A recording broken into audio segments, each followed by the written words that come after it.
Hello everyone, I am here Shivang Dikshit और आज हम लोग कवर करेंगे किडनी। हम लोगों ने प्रीवियस वीडियो के अंदर ड्यूटेडम जो है उसको कंप्लीट कर लिया था और आज से हम लोग शुरू करेंगे किडनी। जो किडनी है इसको हम लोग 7 पार्ट्स के अंदर कवर करेंगे।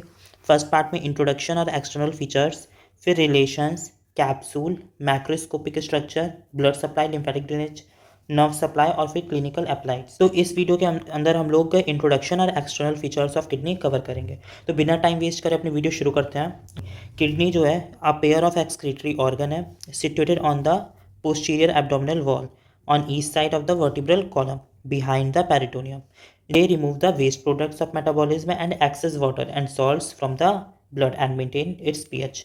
इसका फंक्शन क्या होता है? जो वेस्ट प्रोडक्ट है उसको रिमूव करना बॉडी से, एक्सेस वाटर है, सॉल्ट है, इन सबको रिमूव करना और जो इम्पोर्टेंट है उसको कंजर्व करना, और जो ब्लड है उसका पीएच जो है उसको मेंटेन करना, ये फंक्शन है। तो हम लोगों ने देखा है जो किडनी है वो पोस्टीरियर एब्डोमिनल वॉल, किडनी जो है ये पोस्टीरियर एब्डोमिनल वॉल के पास में प्रेजेंट है और रेट्रोपेरिटोनियल है, मतलब बिहाइंड द पेरिटोनियम। ये जो है ये पेरिटोनियम की लेयर है और इसके पीछे प्रेजेंट है किडनी।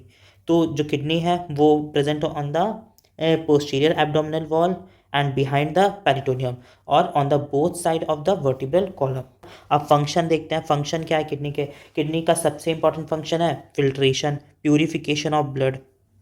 ब्लड का प्यूरिफिकेशन करना सबसे बड़ा फंक्शन है किडनी का। और ये होता कैसे है? Ultra filtration. जो ग्लोमेरुलस होता है, जो किडनी की जो फंक्शनल यूनिट होती है उसको नेफ्रॉन बोलते हैं, और नेफ्रॉन में जो होता है उसका एक पार्ट होता है ग्लोमेरुलस और वुमेन्स कैप्सूल। तो जो ग्लोमेरुलस होता है यहाँ पे ये टफ्ट ऑफ कैपिलरीज से मिलकर बना होता है और यहीं पे जो होता है अल्ट्रा फिल्ट्रेशन होता है। किडनी जो होती है वो बॉडी फ्लूइड को कंजर्व करने में हेल्प करती हैं, इलेक्ट्रोलाइट को बैलेंस करने में और उनको मेंटेन करने में हेल्प करती हैं, इस बैलेंस को मेंटेन करने में हेल्प करती हैं। Kidney function as a endocrine organ, endocrine organ की तरह किडनी वर्क करती है और इसमें जो होता है 3 मेजर चीज़ें जो है सिक्रीट करती है किडनी। तो उनमें से एक जो है पहली है इरिथ्रोपोइटिन। इरिथ्रोपोइटिन क्या फंक्शन होता है इसका? Helps in the formation of the RBC, erythropoiesis में हेल्प करता है। इरिथ्रोपोइटिन इरिथ्रोपोइसिस में हेल्प करता है और कहाँ से सिक्रीट होता है? ये सिक्रीट होता है पेरीट्यूबुलर कैपिलरीज से, पेरीट्यूबुलर कैपिलरीज से। जो इरिथ्रोपोइटिन है वो पेरीट्यूबुलर कैपिलरीज होती हैं जो नेफ्रॉन में, उससे सिक्रीट होता है और in the helps in the formation of RBC. Renin, renin जो होता है एंजियोटेंसिनोजन को एंजियोटेंसिन में कन्वर्ट करता है, एंजियोटेंसिन 1 में कन्वर्ट करता है, और जो एंजियोटेंसिन 2 में कन्वर्ट होता है फर्दर। और ये जो है एक बहुत ही पोटेंट वेसो कॉन्स्ट्रिक्टर है, ये जो है एक पोटेंट वेसो कॉन्स्ट्रिक्टर है, इसी वजह से कि ब्लड प्रेशर के रेगुलेशन में हेल्प करता है। अब तीसरा इंपॉर्टेंट क्या चीज़ है? Vitamin D3। आपको पता होगा जो किडनी है इसमें एक एंजाइम होता है 1 हाइड्रोक्सिलेज। 1 हाइड्रोक्सिलेज जब विटामिन D3 होती है 25 हाइड्रोक्सी कोले कैल्सीफेरॉल, कोले कैल्सीफेरॉल, कोले कैल्सीफेरॉल जो है वो विटामिन D3 का ही नाम है। तो ये जो कोले कैल्सीफेरॉल जो है 25 हाइड्रोक्सी कोले कैल्सीफेरॉल जब ये किडनी में आता है तो यहाँ पे एक एंजाइम होता है 1 हाइड्रोक्सिलेज एंजाइम। ये कन्वर्ट करता है 25 हाइड्रोक्सी विटामिन D3 को, जो कि लीवर में प्रोड्यूस होती है, इंटू 125 डाई हाइड्रोक्सी कोले कैल्सीफेरॉल में। 125 डाई हाइड्रोक्सी कोले कैल्सीफेरॉल ये एक्टिव फॉर्म है, active form of vitamin D3। Vitamin D3 की एक्टिव फॉर्म क्या है? 125 डाई हाइड्रोक्सी कोले कैल्सीफेरॉल विटामिन D3 की जो है एक्टिव फॉर्म है। तो मतलब विटामिन D3 का एक्टिवेशन है वो हो रहा है किसके अंदर? किडनीज के अंदर, by the enzyme 1 hydroxylase enzyme. Shape and size of kidney देख लेते हैं और जो वेट है वो भी देख लेंगे। जब जो किडनी है वीन शेप्ड है, बचपन से पता है kidney are bean shaped, reddish orange organ. Size इसका, लेंथ जो है 11 सेंटीमीटर, ब्रेथ जो है 6 centimetre. Left kidney is 1.5 centimetre longer than the right kidney.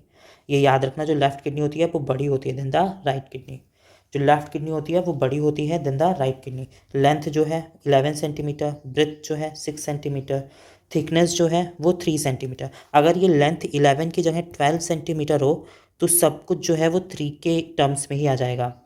मतलब 3 6 12, 3 का डबल 6, 6 का डबल 12। तो लेंथ जो है वो 12 से 11 याद कर लेना, बुक में 11 दे रखा है। तो लेंथ जो है वो अप्रॉक्स 12 है, ब्रेथ जो है 6 है, और जो एंटीरियर पोस्टीरियर थिकनेस जो है वो है 3 सेंटीमीटर। वेट जो है मेल्स के अंदर 150 ग्राम और फीमेल्स के अंदर 135 ग्राम। इन द न्यू बॉर्न जो किडनी है वो लोब्यूलेटेड है। किडनी जो होती है बहुत सारे लोब्यूल से मिलकर बनी होती है, और जो न्यू बॉर्न्स होते हैं उनके अंदर जो होती है ये हमको ऐसी ही लोब्यूलेटेड ही दिखती है। लेकिन एडल्ट्स के अंदर जो सरफेस होता है वो स्मूथ होता है, क्योंकि जो सारे लोब्यूल्स हैं वो फ्यूज़ करके एक सिंगल किडनी का फॉर्मेशन कर लेते हैं। तो in the foetus the kidney is lobulated. जो किडनी है वो लोब्यूलेटेड होती है क्योंकि ये 12 लोब्यूल से मिलकर बनी होती है। बुक में दे रखा है तो इंपॉर्टेंट है, याद कर लेना। 12 लोब्यूल से मिलकर बनी होती है। आफ्टर बर्थ जो लोब्यूल्स होते हैं वो फ्यूज़ हो जाते हैं, और जो सरफेस होता है वो एडल्ट्स के अंदर स्मूथ हो जाता है। However the evidence of the foetal lobulation में परसिस्ट। जो एविडेंस है कि जो फीटस के अंदर जो लोब्यूल्स की फॉर्म में होती है वो हमको मिल जाते हैं। जो किडनी होती है फीटस के अंदर वो लोबुलेटेड होती है, और जो एडल्ट्स होते हैं उनके अंदर जो किडनी होती है वो लोब्यूल्स फ्यूज़ करके एक सिंगल किडनी का फॉर्मेशन करते हैं, तो सरफेस जो होता है वो स्मूथ हो जाता है। लोकेशन देख लेते हैं क्या है। किडनी जो होती है occupy the epigastric hypochondriac lumbar and the umbilical region. ये एपिगेस्ट्रिक है, hypochondriac, lumbar and umbilical region, lumbar and umbilical region. और जो वर्टिब्रल लेवल है किडनी कहाँ पे प्रेजेंट होती है, किडनी जो होती है उसके अपोजिट में T12 to L3 वर्टिब्रा होता है। इसको याद कर लो, वाइवा में भी पूछ लिया आता है। लेवल ऑफ किडनी बताओ, T12 to L3 vertebra. Right kidney जो होती है वो थोड़ी सी नीचे होती है than the left, and the left kidney is little nearer to the median plane than the right. अगर ये मीडियन प्लेन है तो जो लेफ्ट वाली है वो थोड़ी सी पास में है, जो लेफ्ट वाली है वो थोड़ी सी पास में है इस प्लेन के। राइट वाली जो है थोड़ी सी दूर है। जो राइट वाली है वो नीचे है, और जो लेफ्ट वाली है वो थोड़ा सा ऊपर है। कहाँ से? लेफ्ट किडनी से थोड़ा सा ऊपर है। तो राइट वाले के लिए हमको याद रखना है राइट वाला दूर है मीडियन प्लेन से और नीचे है, बस इतना याद रखना है। Right kidney slightly lower, and जो राइट किडनी है वो थोड़ी सी दूर है, further away from the median plane. Transpyloric plane.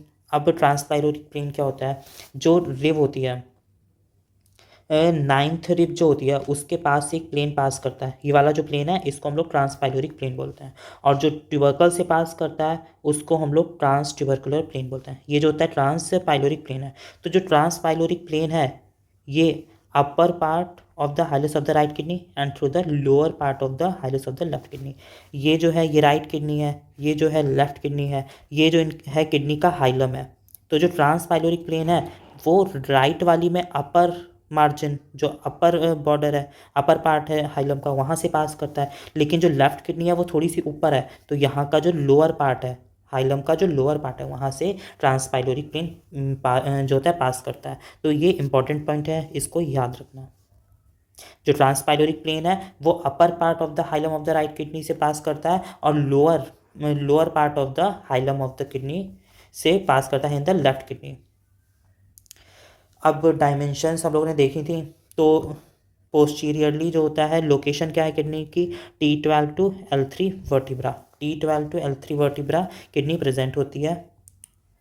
Retroperitoneal organ है, पेरिटोनियम के पीछे प्रेजेंट होती है। और क्या था, एक्सक्रीटरी ऑर्गन है, on the both side of the vertebral column present होती है। अब डायमेंशंस हम लोगों ने देखी थी। देखो ये अगर हम इसको 12 सेंटीमीटर मान लें तो जो होती है थिकनेस जो होती है वो 3 सेंटीमीटर, ब्रेथ जो है 6 सेंटीमीटर, और जो लेंथ है वो 11 सेंटीमीटर, और इन दोनों के बीच में गैप जो होता है वो होता है 5 सेंटीमीटर। इसको याद रखना।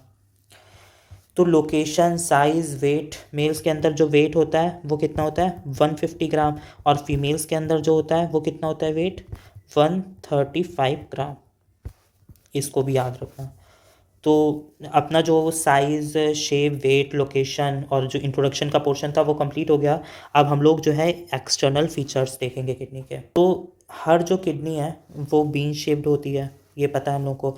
बीन शेप्ड है तो कुछ इस तरीके से, तो इसका 2 पोल्स हो गए, सुपीरियर पोल, इन्फीरियर पोल। 2 बॉर्डर्स हो गए, कौन कौन से, ये जो ऐसे करके सुपीरियर पोल, इन्फीरियर पोल। एक ये वाला जो बॉर्डर हो गया मीडियल बॉर्डर, ये वाला जो हो गया लेटरल बॉर्डर, दो सरफेस हो गया, ये एंटीरियर सरफेस था और पीछे वाला पोस्टीरियर सरफेस हो गया, और एक हाइलम हो गया। तो क्या क्या चीज़ें हम लोग को एक्सटर्नल फीचर्स में देखने को मिल रही हैं? Upper pole, lower pole, upper pole, lower pole, median border, lateral border, medial border, lateral border, anterior surface और इसके जो पीछे वाला है पोस्टीरियर सरफेस, और एक हाइलम या हाइलस देखने को मिल रहा है। तो पोल्स क्या है? जो सुपीरियर और जो अपर पोल है ये ब्रॉड होता है, चौड़ा सा होगा, and in close contact with the corresponding suprarenal gland. ये बात हम लोगों को पता है कि किडनी के जो ऊपर होता है एक ग्लैंड प्रेजेंट होता है जिसको सुप्रारीनल ग्लैंड बोलते हैं। ये ग्लैंड जो होता है सुपीरियर पोल पे प्रेजेंट होता है किडनी के, और ये जो ग्लैंड होता है प्रेजेंट होता है जिसकी वजह से यहाँ पे ज़्यादा स्पेस की जरूरत होगी, तो ज़्यादा स्पेस की जरूरत होगी तो ये जो होगा ये सुपीरियर पोल जो होगा वो ब्रॉड होगा। इतना याद रखना। जो सुपीरियर पोल या अपर पोल ऑफ किडनी है वहाँ पे सुप्रारीनल ग्लैंड प्रेजेंट है, ग्लैंड है इसीलिए ज़्यादा स्पेस की जरूरत होगी, तो इसीलिए वाला जो पोर्शन होगा वो ब्रॉड होगा। और जो इन्फीरियर है यहाँ पे कुछ नहीं प्रेजेंट है, तो ये जो होगा ये पॉइंटेड, कुछ पॉइंटेड टाइप का पोल होगा। याद रखना नॉर्मली देखने को ऐसा नहीं मिलता है, बस याद रखना है हमको कि जो अपर पोल है वो ब्रॉड है और जो लोअर पोल है वो पॉइंटेड है। सरफेस देख लेते हैं। जो एंटीरियर सरफेस है वो इर्रेगुलर है, लोब्यूलेटेड था बताया था, जो ये इर्रेगुलर सरफेस देखने को मिल रहा है, और जो पोस्टीरियर सरफेस है वो फ्लैट है। कि बस इसमें याद ही करना है सब कुछ। एंटीरियर सरफेस जो है इरेगुलर है, पोस्टीरियर सरफेस जो है वो फ्लैट है। बॉर्डर एक जो है मीडियन बॉर्डर है और मीडियल बॉर्डर है, और एक जो है लेटरल बॉर्डर है। जो लेटरल बॉर्डर है वो कॉन्वेक्स है और जो मीडियल बॉर्डर है वो कॉनकेव है। यहाँ पे देखिए केव बन रही है गुफा टाइप की, तो कॉनकेव है। मीडियल बॉर्डर कॉनकेव है, लेटरल बॉर्डर कॉन्वेक्स है। और जो मीडियल बॉर्डर है यहाँ पे जो है मिडिल पार्ट में जो है एक डिप्रेशन देखने को मिलता है, जहाँ जिसी को हम लोग हाइलम या हाइलस बोलते हैं, हाइलम या हाइलस बोलते हैं। तो जो मीडियल बॉर्डर है ये कॉनकेव है, लेटरल बॉर्डर है कॉन्वेक्स है। मीडियल बॉर्डर पे एक डिप्रेशन देखने को मिलता है जिसको हम लोग हाइलम या हाइलस बोलते हैं। एंटीरियर सरफेस जो है वो इरेगुलर है, पोस्टीरियर सरफेस जो है वो फ्लैट है। जो पोल्स हैं सुपीरियर पोल जो है वो ब्रॉड है, इन्फीरियर पोल जो है वो पॉइंटेड है। तो बस इतना ही हमको इसमें देखना था। अब हाइलम जो है, हाइलम के बारे में कुछ स्पेसिफिक चीज़ें हैं वो देख लेते हैं। जो हाइलम है ये बहुत इंपॉर्टेंट है for the purpose of the site determination करता है। हाइलम के अंदर जो होते हैं हम लोग को कुछ स्ट्रक्चर्स देखने को मिलते हैं। तो एंटीरियर टू पोस्टीरियर हम लोग देख लेते हैं। सबसे पहले जो होगा हम लोग को देखने को मिलेगा रीनल वेन, रीनल वेन। और कुछ कुछ जो होते हैं उन फिर जो होता है रीनल आर्टरी देखने को मिलेगी। ये जो हाइलम है यहाँ पे जो है रीनल वेन देखने को मिलेगी एंटीरियरली सबसे आगे, फिर रीनल आर्टरी देखने को मिलेगी, और नीचे साइड में सबसे रीनल पेल्विस देखने को मिलेगी। तो एंटीरियरली सबसे रीनल वेन, फिर उसके नीचे और थोड़ा सा पोस्टीरियर रीनल आर्टरी, और फिर रीनल पेल्विस देखने को मिलेगी। कुछ कुछ जो केसेस होते हैं रेयरली उसमें जो एक एसेसरी रीनल आर्टरी भी प्रेजेंट होती है। अब जैसा कि हमने कहा था कि साइड डिटर्मिनेशन में बहुत हेल्प करेगा जो है हाइलम ऑफ किडनी। तो देखते हैं कैसे। ये जो हमने स्ट्रक्चर्स बताई है एंटीरियर टू पोस्टीरियरली अरेंज होते हैं। सबसे पहले रीनल वेन, फिर जो होता है पीछे रीनल आर्टरी और थोड़ा सा नीचे होता है, और सबसे नीचे और सबसे पीछे जो होता है वो रीनल पेल्विस, रीनल पेल्विस सबसे नीचे सबसे पीछे। अब वेप जहाँ पे रीनल वेन, फिर आर्टरी, फिर pelvis, anterior to posterior structures हैं। रीनल वेन जो होगी थिन वॉल्ड स्ट्रक्चर है, ब्लड क्लॉट्स देखने को मिल सकते हैं। रीनल आर्टरी जो होगी, आर्टरी थिक वॉल्ड होती है, राउंडेड स्ट्रक्चर होगा। और रीनल पेल्विस जो है वो डायलेटेड पार्ट होता है किसका, यूरेटर जो होता है, यूरेटर उसका जो डायलेटेड पार्ट होता है उसको हम लोग रीनल पेल्विस बोलते हैं। तो ये प्रेजेंट होगा। कभी कभी जो होती है एक ब्रांच जो होती है रीनल आर्टरी की वो भी इसके पीछे से जाती है बिहाइंड द रीनल पेल्विस, जिसको हम लोग accessory branch of renal artery बोलते हैं। तो अपना साइड डिटर्मिनेशन हो गया। अब एक्सिस ऑफ किडनी दे रखी हैं, दो एक्सिस हैं। एक ही वाली जो एक्सिस है इसको क्या बोलेंगे, लॉन्ग एक्सिस, और ये वाली जो एक्सिस है इसको ट्रांसवर्स एक्सिस बोलेंगे। साइड डिटर्मिनेशन में ये बहुत इंपॉर्टेंट रोल प्ले करेगा। किडनी जो है लॉन्ग एक्सिस जो होगी वो directed downward, long axis downward laterally, कुछ ऐसे करके किडनी, ये दोनों किडनी कुछ ऐसे, ये वाले लेटरली और ये वाला डाउनवर्ड। जो किडनी की लॉन्ग एक्सिस है डाउनवर्ड एंड लेटरली प्रेजेंट होती है। और जो ट्रांसवर्स एक्सिस है, जो ये वाली एक्सिस है, ये कैसे प्रेजेंट होगी, ये भी लेटरली प्रेजेंट होगी और बैकवर्ड थोड़ा सा पीछे, लेटरली एंड बैकवर्ड। हम लोग मूवमेंट देख लेते हैं, मूवमेंट ड्यूरिंग रेस्पिरेशन। अब जब किडनी जो होता है, जब रेस्पिरेशन के वक्त क्या होता है, kidney moves vertically about 2.5 centimeter with respiration, as their upper part of the posterior surface is related to the diaphragm. Kidney जो है वो डायफ्राम के साथ में कनेक्ट होती है पीछे साइड में.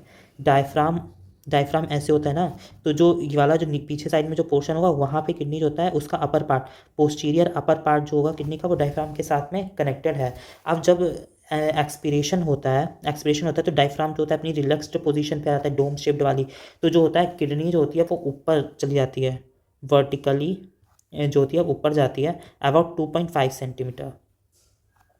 क्यों जाती है? क्योंकि जो अपर part of the posterior surface है वो डायफ्राम के साथ में कनेक्ट है. तो ये अपना किडनी का इंट्रोडक्शन, एक्सटर्नल फीचर कवर हो गया है. अब जो है अगली वीडियो में हम लोग रिलेशन जो होंगे किडनी के वो कवर करेंगे. तो वीडियो अच्छी लगी हो तो प्लीज़ वीडियो को लाइक कीजिएगा, चैनल को सब्सक्राइब कीजिएगा और बने रहिए चैनल पे ऐसी ही वीडियोस के लिए. Thank you.